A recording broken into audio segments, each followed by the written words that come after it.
Yo, what's up everybody? Welcome back to another Top 10 Tuesday episode. This is episode 93, and for this week I'm going to be talking about my most watched Blu-rays in my entire collection. Now, I don't know what episode it was, but we had done top 10 favorite Blu-ray releases. This is obviously not releases. This is just, top 10 of the ones that I watch the most in my collection. And generally what happens, and the reason why I watch these ones over and over again, is because, you come home from night of drinking or something like that, you always generally want to throw on something that you're very familiar with.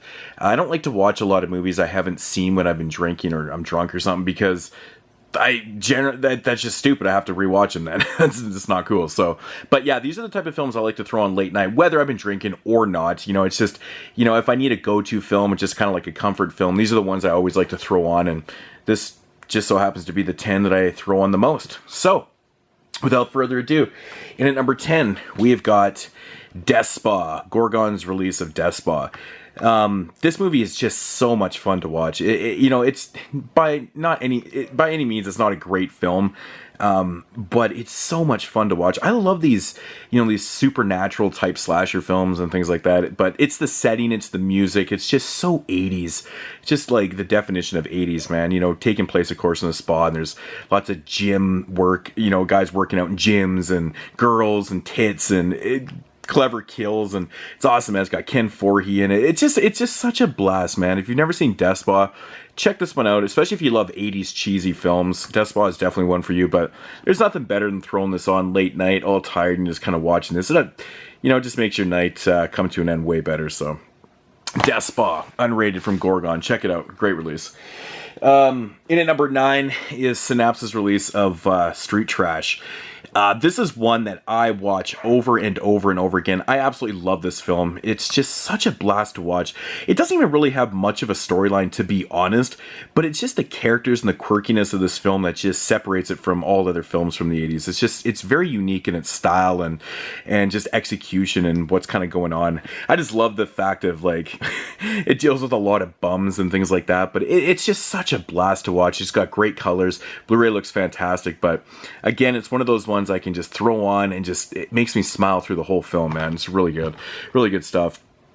And honestly, man, I do end up watching like the documentary. I've watched it a couple times on here. It's really good, man. The feature-length documentary on the history of making Street Trash. I'm a big documentary fan, as everyone probably knows, and I find myself watching that a lot too on this. I don't know, there's something very interesting about the making of this film. It's awesome. One thing I love about this release, it comes with the Viper sticker. It's fucking awesome. I know Terror for Tom actually bought one of those identical bottles that was used in the film and put the sticker on and everything. It looked awesome, looked so cool. So big props for him for doing that. It was pretty cool. But Street Trash, always a good time, always brings a smile to my face every time I watch it. It's awesome. So, in at number 9. In at number 8 is the Arrow release of Dawn of the Dead. This is my personal favorite film of all time. And I have Dawn of the Dead on multiple different Blu-rays editions. I have the Anchor Bay and got the Umbrella edition and stuff. But this one I always pull out because, unfortunately, it only has the theatrical cut on Blu-ray, and then the director's cut is on DVD on disc 2, and then disc 3 has the Argento cut. But I do watch all 3 cuts quite regular. I do watch the director's cut more than anything.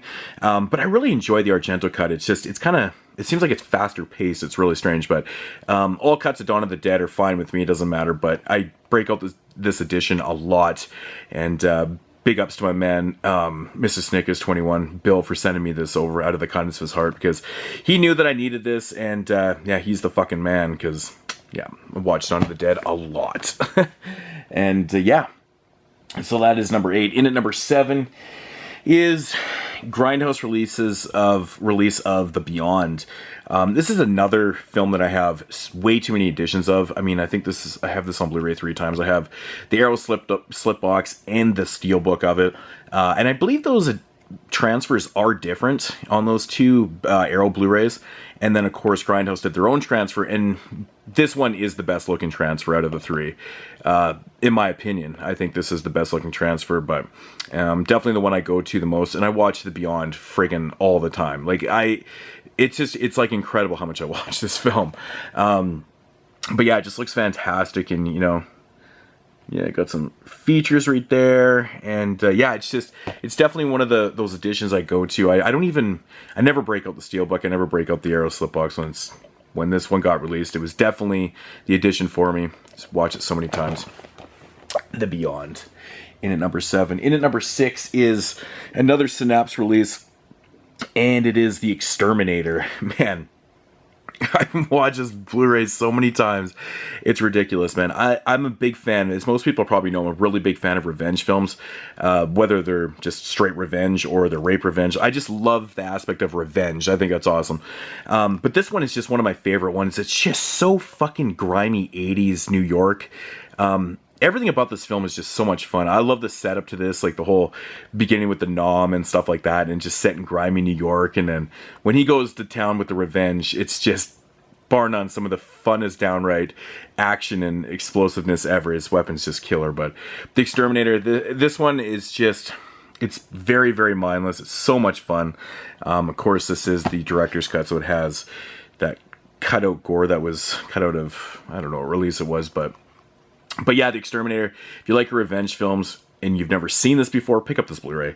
Looks fantastic. It's just it's amazing. I know Arrow actually releases too, so, but you know, no need to double dip. Watch that one a lot. Synapse, yeah. That was number 6. In at number 5 is, of course, my favorite Aussie exploitation film, and it's Wake and Fright.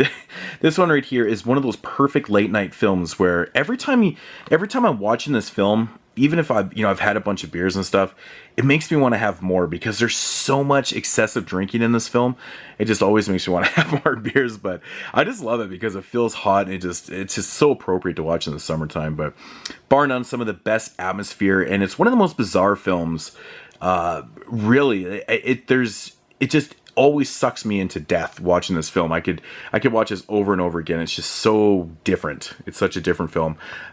Wake and Fright, definitely a great late night one because, you know, it's just so intriguing. It's intriguing. It'll probably keep you up thinking about this one. Donald Pleasance's character in this film, like I've said before, is just, he's outrageous. He's just outrageous. His character is just, bar none, one of the funnest characters to watch. Just listen to him talk. It's hilarious. Wake and Fright. Good stuff. It was number 5. In at number 4 is going back to Synapse, and Synapse getting mad love in this one. Their director's cut edition of Intruder. Yeah, man, late night slasher. If I'm in the mood for watching some slashing and dicing, man, you know, it's Death Spa, Intruder, man, it's got to be it. Love the setting in the grocery store. It's just so amazing to me. Every time I watch this movie, I always find new products on the shelves. I'm always looking in the background. I love the cereal aisle. It's so cool. But this bar none has some of the best kills out of any slasher of all time, really. It's just amazing. The gore effects are outstanding in this. But yeah, the setting mixed with those awesome kills. Pretty cool stuff. Sam and Ted Raimi are in this film. Pretty cool stuff. You got a quick little cameo from, of course, Bruce Campbell also, but yeah, Intruder, man, this one is just amazing. Just amazing stuff. Yeah, here's your features on it if you guys are interested. Yeah, what can I say, man? Late night slashing and dicing, Intruder all the way. Good stuff. In at number 4. In at number 3 is Tremors' release of Return to Nukem High Volume 1. Now, Volume 2 really needs to come out, man. I don't know what the hell the holdup is with that. I know it's been in post-production. They needed more money for it and things like that, but it needs to come out. It's just absolutely ridiculous, considering these films, well, this whole film was filmed together. Obviously, it was just broken up into 2 parts, but yeah, this is actually one of the best looking Blu-rays I've ever seen. Like, honestly, this thing looks so good on Blu-ray. Like, the way Lloyd Kaufman shot this is crazy, but essentially this is kind of like a remake of Class of Nukem High, in a sense. Just kind of like an updated version of it, but I've never seen it. So much fun. Definitely probably not for everybody, but it's just got a lot of kind of toilet humor in it and just funny ass shit. There's a couple of really clever jokes in this too, but it's so fun. It's very fast paced and just hilarious. It's just hilarious. So much good stuff going on here. I once watched this film, I think 7 or 8 times in 1 week. That is a true story. It might even have been more when this Blu-ray first got released a couple years ago. And I just couldn't stop watching. I just couldn't get enough of it. So I still pop it in here and there. It's great. Return to Nukem High, Volume 1. In at number 3. In at number 2 is Scream Factory's release of Terror Vision and Video Dead. Now, I couldn't even explain how many times I've watched these films back to back. It's just probably ridiculous how many times I've watched these films. You know, this double feature by Scream Factory still blows my mind that they didn't have the confidence in releasing these films separate. That's why these films got released in a double pack. I think they said that on a podcast or something like that they weren't confident that these were going to sell. And this is in the early days of Scream Factory, and look at the features that they had on these.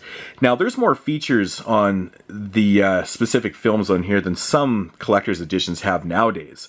And this is a fucking double feature. Most double features that Scream Factory put out now don't even have features, really. Maybe a trailer or something like that. But look at this. This is ridiculous. I mean, this is like collector's edition type features. I mean, ridiculous. But yeah, they're probably kicking themselves now that they didn't separate these because they, you know, I think they sold pretty well. But yeah, Terror Vision Video Dead, just so much fun, man. Love Terror Vision for its goofiness and just downright hilarity to it. Video Dead, low budget zombie film, which is so cool. Still has one of my favorite images of all time. I have both these posters framed on my wall just like that because I love these posters. They're awesome and I love the films. But Terror Vision has probably one of the catchiest theme songs of all time. It's just, it sucks you in when you turn on that menu. You want to watch it. But yeah, great double feature. Probably one of the best ones ever in my opinion. And that was number 2. And at number 1, of course, is Return of the Living Dead, Second Sight's release, Steelbook edition. Yeah, I've literally watched this, I swear, over 150 times. It's ridiculous. I won't lie. I have, with the new Scream Factory Blu-ray that just come out, and I won't lie, I haven't even checked it out yet. I haven't even checked out the transfer or anything. I do have this movie 4 times on Blu-ray, which is so excessive, but this is the edition I watched the most. And before Scream Factory put it out, this, of course, had More Brains, the documentary in high def, which I believe on the Scream Factory one it is in high def also. But like I said, I have not checked out that release yet. I just haven't gotten around to it. I've been so busy, and I'm barely ever home. I just got home after 5 days tonight, a couple hours ago. I'm tired. I'm exhausted. And you guys probably can hear my voice sounds all fucked up because it's really dry. I don't really feel good right now. But Return of the Living Dead, man, this is the perfect late night film that's just, you gotta watch, man. You gotta watch. Just fantastic stuff. So, but yeah, that is gonna do it for my top 10 most watched Blu-rays in my collection. Quick little recap. Number 10, Death Spa. Number 9, Street Trash. Number 8, Dawn of the Dead. Number 7, The Beyond. Number 6, The Exterminator. Number 5, Wake and Fright. Number 4, Intruder. Number 3, Return to Nukem High. Number 2 is a double feature, Terror Vision, The Video Dead. And number 1, The Return of the Living Dead, of course. Yeah. That is going to do it for my top 10 most watched Blu-rays in my collection. Yeah, there is a few more that I do watch quite regularly too, but these are the ones I always find in my Blu-ray player when I wake up in the morning, whether I'm hungover or not. Anyways, I will talk to you guys later. Let me know down below what some of your most watched Blu-rays are in your collection. And I'll talk to you guys next week as usual. And stay tuned, because actually next week is actually a really fun one. It's a really cool top 10, so I'm looking forward to doing that one. But anyways, guys, peace!